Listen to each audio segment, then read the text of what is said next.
As Secretary of Defense, Donald Rumsfeld launched America's wars in Iraq and Afghanistan, a mission, it seems, he prepared for his entire life. A fierce competitor in wrestling at Princeton, a Navy pilot and instructor, Rumsfeld plunged into politics in 1962, elected to Congress 4 times from Illinois.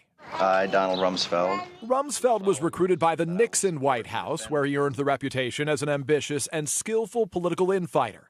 Even President Richard Nixon called him ruthless. He later became President Ford's chief of staff, and in 1975, at 43, the youngest U.S. Secretary of Defense in history. I, Donald H. Rumsfeld. 16 years later, Rumsfeld returned to the Pentagon under President George W. Bush, this time as the oldest Secretary of Defense. On 9/11, Rumsfeld was at his desk when al-Qaeda attacked the U.S. and flew a plane into the Pentagon. Rumsfeld quickly seized almost total control of America's war on terror, launching airstrikes in Afghanistan in less than 30 days. And in 18 months, the invasion of Iraq.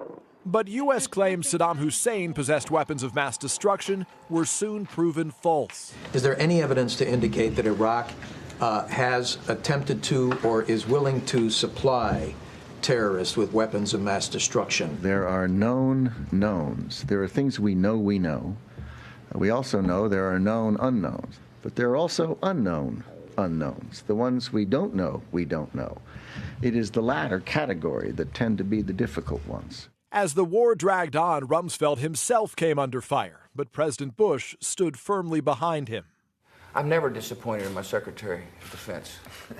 He's doing a fabulous job. Still, Rumsfeld started to lose the confidence of the troops. At one point, he appeared to dismiss complaints their lightly armored vehicles did not protect them from deadly roadside bombs. As you know, you go to war with the army you have, not the army you might want or wish to have at a later time. Ultimately, Rumsfeld was forced to resign in November 2006, but remained steadfast to the end. It may well be comforting to some to consider graceful exits from the agonies and indeed the ugliness of combat.